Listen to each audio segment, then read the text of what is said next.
বিসমিল্লাহির রহমানির রহিম। আসসালামু আলাইকুম। সবুজের ছোঁয়া থেকে সবাইকে স্বাগত জানাচ্ছি। আপনারা কেমন আছেন? আশা করি ভালো আছেন। আমি আল্লাহর রহমতে ভালো আছি।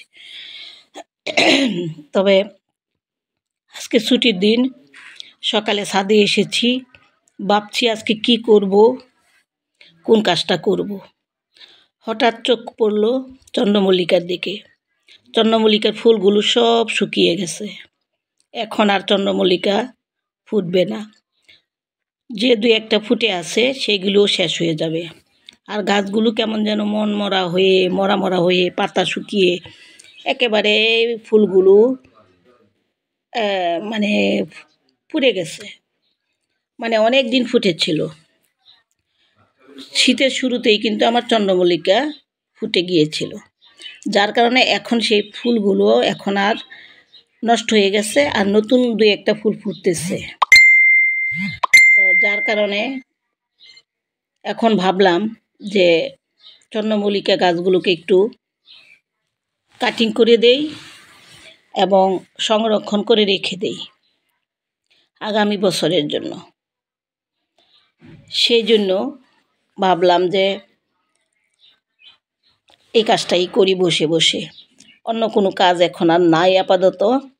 তো ভাবলাম যে এই কাজটা তো অনেক সময় লাগবে। তো এই যে মরা মরা ফুলগুলো আছে সেগুলো কেটে দেই এবং ডালগুলো কাটাই ছাঁটাই করে দেই। একেবারেই যে ডালগুলোতে ফুল আসছিল সবগুলো কেটে দিব, কারণ ওই যে নিচ থেকে নতুন নতুন চারা বের হচ্ছে। এই চারাগুলো দিয়ে কিন্তু আগামী বছর আবার আমি চন্দ্রমল্লিকার ফুল পেতে পারি। তো ওইভাবে যদি আমরা এই গাছগুলোকে ফুলগুলো কেটে ডালগুলো কেটে কাটাই ছাঁটাই করে দেই, তাহলে এই যে নিচ থেকে যে ফুল চারাগুলো বের হচ্ছে সেগুলো সুন্দর হয়ে বের হবে এবং নষ্ট হবে না। আর গাছটা আগামী বছরের জন্য সংরক্ষণ করে রেখে দিতে পারবো। তো এই চন্দ্রমল্লিকা গাছ যাদের আছে, তারা যাদের এইভাবে ফুলগুলো মরে গেছে, তারা কিন্তু এই কাজগুলো করতে পারেন। সম্পূর্ণ গাছটা কেটে দিবেন, কেটে দিয়ে এই যে নিচের থেকে যে গাছগুলো চারাগুলো বের হচ্ছে সেগুলো রেখে দিয়ে ছায়াযুক্ত স্থানে রেখে দিবেন। একদিন পর পর একটু পানি দিবেন। বাস, আগামী বছর আবার এটার থেকে প্রচুর ফুল পাবো। তো আমি আজকে বসে বসে এই কাজটাই করতেছি। আর অনেক মরা মরা পাতা হয় চন্দ্রমল্লিকার, এগুলো একটু বাছাই করে সাইড করে রাখতেছি আমি সবগুলো গাছ। এখানে আমার 25টা চন্দ্রমল্লিকার গাছ আছে, সবগুলিতেই ফুল ফুটেছিল।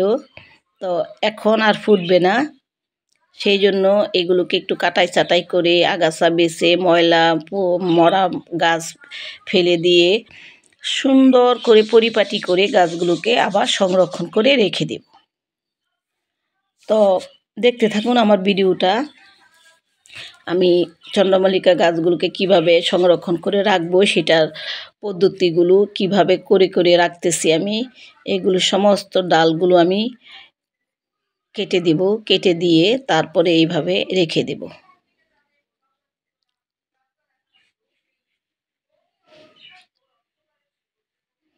প্রচুর মরা পাতা হয়, পাতাগুলো পুড়ে যায়, শুকিয়ে যায়।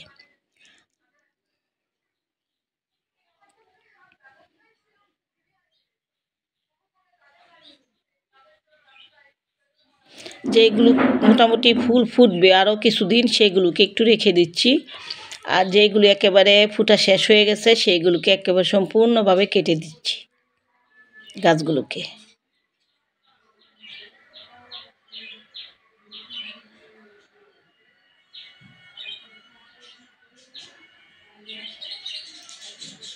চন্দ্রমল্লিকার গাছ কিন্তু একটা গাছের থেকে কিন্তু আমি আমার দুইটা কালারের চন্দ্রমল্লিকা ছিল, আরও কয়েকটা কালার ছিল, সবগুলো রাখতে পারিনি, দুইটা কালারই রেখেছি। একটা হলো মেরুন আর একটা হলুদ।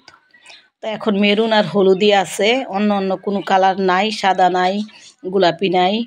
এগুলোও ছিল কিন্তু এই গাছগুলো আর হয়নি, মরে গেছে।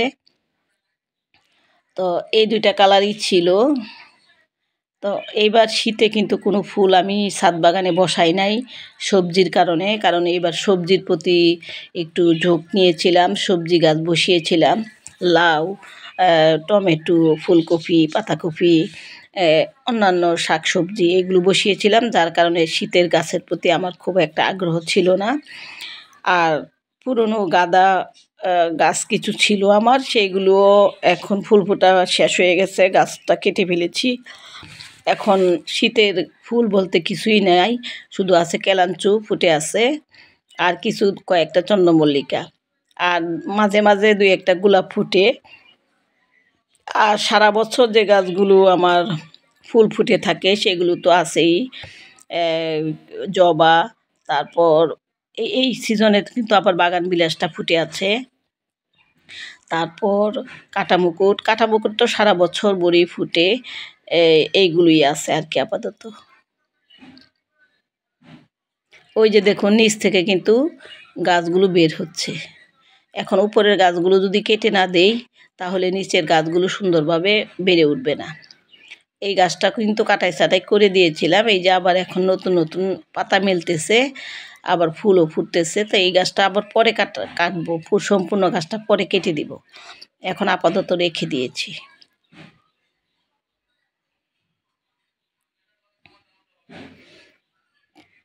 তো গাছের যত্ন পরিচর্যা করলে যেসব গাছগুলো সংরক্ষণ করে রাখা যায় সেগুলো আপনারা রেখে দিতে পারেন এইভাবে। আমি যেইভাবে রাখি, এই গাছগুলোকে আমি আপাতত এখন এখানেই রাখবো, কারণ এখনও ফুল দিচ্ছে দুই একটা। তো ফুল দেওয়া শেষ হয়ে গেলে গাছগুলোকে আমি একেবারে ছায়াযুক্ত স্থানে নিয়ে রেখে দেব। তারপর আগামী বছর ইনশাল্লাহ আবার ফুল পাবো, অনেক ফুল পাবো। আর সব গাছগুলোকে কিন্তু রাখবো না, কিছু কিছু গাছ রেখে বাকি টবগুলোকে খালি করে দেব, অন্যান্য ফুলের গাছ বসাবো। কারণ একাধিক চারা তৈরি হচ্ছে, মোটামুটি দুই একটা গাছ রেখে যদি সবগুলো গাছ ফেলে দেই তাহলে ওই দুই একটা গাছ থেকে যে চারা বের হচ্ছে এগুলো থেকেই কিন্তু আমি অনেকগুলো চারা তৈরি করতে পারবো। সেই জন্য সব গাছ রাখবো না, এখন আপাতত কাটাই ছাঁটাই করে দিচ্ছি। দেওয়ার পর যখন আমি দুই একটা গাছ ভালো ভালো রেখে, মানে একটা বা দুই তিনটা টব রেখে বাকি টবগুলোকে খালি করে দিব অন্যান্য গাছ বসানোর জন্য। এই যে দেখুন নিচ থেকে কত চারা বের হয়ে গেছে, একাধিক চারা বের হয়, অনেক চারা বের হয়। এই যে এইগুলোকে গোড়া থেকেই কেটে দিচ্ছি যতটুকু সম্ভব, একেবারে গোড়া থেকে কেটে এগুলোকে সব ফেলে দিব। কারণ এই ডালগুলো কিন্তু এখন আর ফুল দিবে না, এগুলি মরে মরে ইয়ে হয়ে যাবে। তো তার আগেই আমি এগুলোকে একটু কাটাই ছাঁটাই করে সুন্দর করে গুছিয়ে নিচ্ছি, আর একটু পরিষ্কার পরিচ্ছন্ন করে দিচ্ছি যাতে নিচের গাছগুলো সুন্দরভাবে বাড়তে পারে।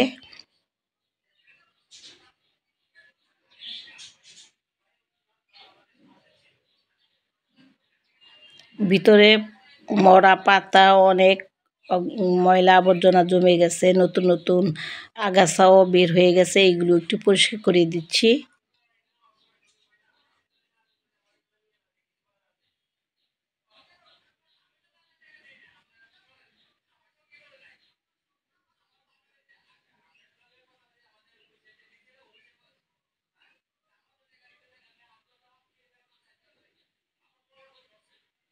অনেক ডাল আছে মরে গেছে, এইগুলো আগাছাগুলো পরিষ্কার করে দিচ্ছি।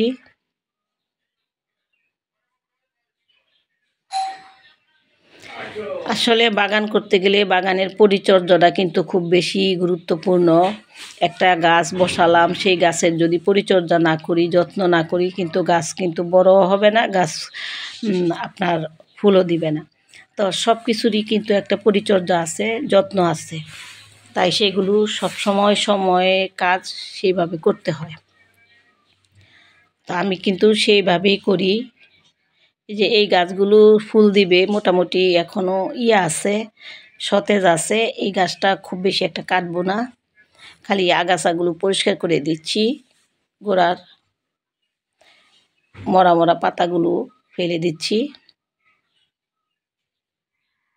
এই গাছটাকেও কিন্তু কাটাই ছাটাই করে দিয়েছি, লম্বা লম্বা ডাল ছিল, ডালগুলো কেটে দিয়েছি।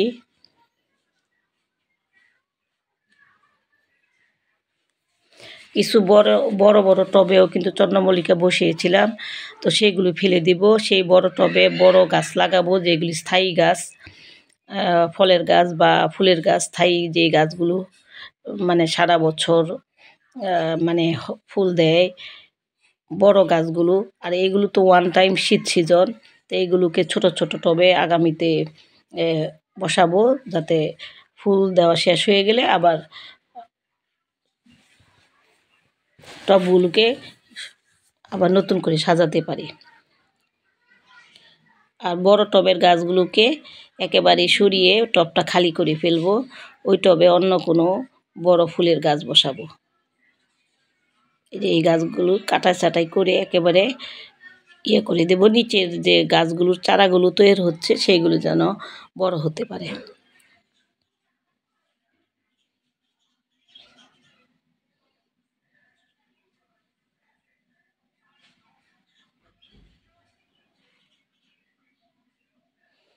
গোড়ার ভিতরে নতুন নতুন অনেক আগাছা বের হয়, এগুলো পরিষ্কার না করে দিলে এর ভিতরে আলো বাতাস ঢুকতে পারে না, গাছের গোড়াটা করতে পারে না, যার কারণে অনেক সময় গাছ মরেও যায়। সেই জন্য এগুলো একটু পরিষ্কার পরিচ্ছন্ন করে দিতে হয়। আর চন্দ্রমল্লিকা গাছের একটা সমস্যা হলো পাতাগুলো মরে যায়, যে মরা পাতাগুলো ফেলে দেই। এই যে এখন সব গাছগুলোকে কাটাই ছাটাই করে ফেললাম। এই যে নিচ থেকে অনেক চারা বের হচ্ছে। কিছুদিন পর এই একটা বড় জায়গায় রেখে সবগুলো টব খালি করে দেব। যেই কাটিংগুলো আমি বসিয়েছিলাম অন্যান্য ফুলের, সেই কাটিংগুলো যেগুলো হয়ে গেছে সেইগুলো এইসব টবে বসিয়ে দেব। এই যে দেখুন কতগুলো কাটিং করেছি, সব গাছগুলোকে কাটিং করে দিয়েছি, একেবারে গোড়া থেকে কেটে দিয়েছি। আর এই যে ছোট ছোট গাছগুলো হচ্ছে, এগুলো কিন্তু নিচের থেকে শিকড় থেকে আবার চারাগুলো তৈরি হচ্ছে।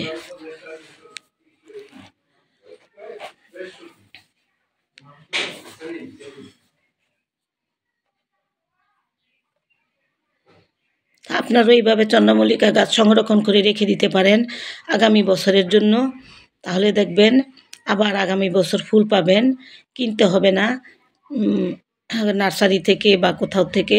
আমি কিন্তু আর চন্দ্রমল্লিকা এখন আর কিনি না, কারণ আমার অজস্র চন্দ্রমল্লিকা আছে, যদিও 2টা কালার, ভ্যারাইটি কালারের নাই।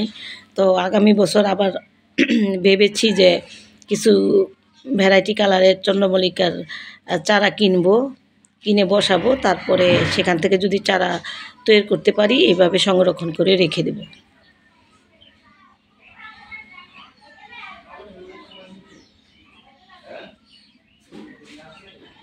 তা আমার ভিডিওটা যদি আপনাদের ভালো লেগে থাকে অবশ্যই লাইক শেয়ার কমেন্টস করতে ভুলবেন না। যারা ইউটিউব থেকে কষ্ট করে দেখছেন তারা অবশ্যই আমাকে সাবস্ক্রাইব করে আমার পাশে থাকবেন, আর বেল বাটনটা বাজিয়ে দিবেন, তাহলে আমার নতুন নতুন ভিডিওগুলো আপনারা দেখতে পাবেন। বাগানের পরিচর্যা, গাছের পরিচর্যা, কোন গাছ কীভাবে কখন সংরক্ষণ করে রাখতে হয়, কিভাবে রাখতে হয়, এসব বিস্তারিত আমি কিন্তু আমার ভিডিওতে তুলে ধরি। যারা বাগানি, ছাদ বাগানি, বিশেষ করে আমাদের বাগানের গাছগুলোকে কিভাবে সংরক্ষণ করে রাখবো, কিভাবে যত্ন করব, সব কিছুই কিন্তু আমি আপনাদের সাথে শেয়ার করি।